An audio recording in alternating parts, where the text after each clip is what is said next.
আল্লাহ রব্বুল আলামিন নবীজি সাল্লাল্লাহু আলাইহি ওয়াসাল্লামের চুল মোবারকের মধ্যে এতই বরকত, এতই ফজিলত রেখেছিলেন যে সাহাবায়ে কিরাম রিদওয়ানুল্লাহি তাআলা আলাইহিম আজমাইন নবীজি সাল্লাল্লাহু আলাইহি ওয়াসাল্লাম তিনার চুল মোবারক যখন ছোট করতেন, খাটো করতেন, সেই চুল মোবারকগুলো সাহাবায়ে কিরাম রিদওয়ানুল্লাহি তাআলা আলাইহিম আজমাইন তিনারা মাটিতে পড়তে দিতেন না।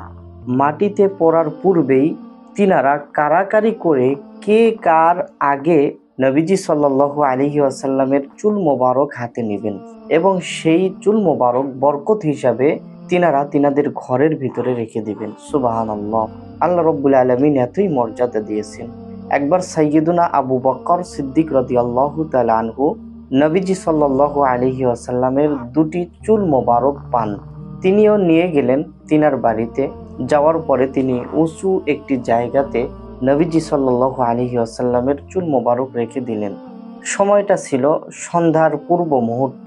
তিনি মাগরিবের নামাজ আদায় করতে গেলেন। মাগরিবের নামাজ পড়ে যখন ঘরে ফিরলেন, ঘরের ভিতরে প্রবেশ করে তিনি শুনতে পাচ্ছেন যে তিনার ঘরের ভিতরে মনে হচ্ছে অসংখ্য মানুষ কোরআন তেলাওয়াত করছে। সুবহানাল্লাহ। কিন্তু তিনি কাউকে দেখতে পেলেন না, শুধু আওয়াজ শুনতে পাচ্ছেন যে তিনার ঘরের ভিতরে অসংখ্য মানুষ কোরআন তেলাওয়াত করছে। তিনি আশ্চর্য হয়ে গেলেন যে কোনো মানুষ দেখতে পাচ্ছি না, কোরআন তেলাওয়াতের আওয়াজ হচ্ছে, কারণটা কি, রহস্যটা কি?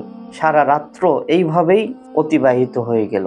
সকাল বেলায় সাইয়্যিদুনা আবু বকর সিদ্দিক রাদিয়াল্লাহু তাআলা আনহু নবীজি সাল্লাল্লাহু আলাইহি ওয়াসাল্লামের দরবারে গেলেন, সালাম জানালেন, বললেন, ইয়া রাসূলুল্লাহ, ইয়া হাবিবাল্লাহ, হুজুর, আমার সাথে গতকাল রাত্রিতে এই ঘটনা ঘটেছে।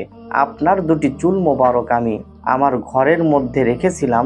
তারপরে আমি যখন ঘরে প্রবেশ করলাম তখন থেকে এই পর্যন্ত আমি শুনছি আমার ঘরের মধ্যে অসংখ্য মানুষ কোরআন তেলাওয়াত করছে, কিন্তু আশ্চর্যের বিষয় কোনো মানুষকে আমি দেখতে পাচ্ছি না। গায়েবী ভাবে কোরআন তেলাওয়াতের আওয়াজ আসছে।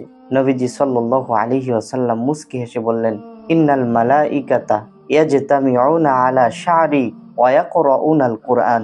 ওহে আমার সাহাবী, ওহে আমার বন্ধু আবু বকর, নিশ্চয়ই আল্লাহ রব্বুল আলামিনের ফেরেশতা আমার চুল মোবারকের নিকটে একত্রিত হয়, জমা হয় এবং আমি নবীর উপরে দরুদ এবং সালাম পেশ করতে থাকি। সুবহানাল্লাহ।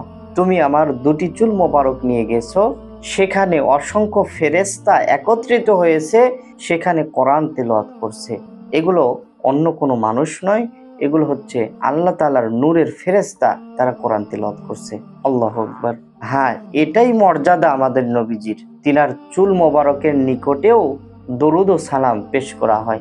নবীজি সাল্লাল্লাহু আলাইহি ওয়াসাল্লাম ইরশাদ করেছেন যে পৃথিবীর ভিতরে সবচাইতে কৃপণ ওই ব্যক্তি যে আমি নবীর নাম শুনলো, নাম শোনার পরে তারা দরুদ পড়লো না।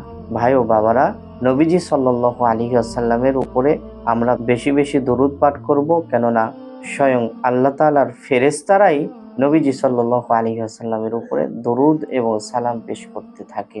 আল্লাহ তাআলা আমাদেরকে বেশি বেশি দরুদ এবং সালাম পাঠ করার তৌফিক দান করুক। আমিন। আসসালামু আলাইকুম ওয়া রাহমাতুল্লাহি ওয়া বারাকাতুহু।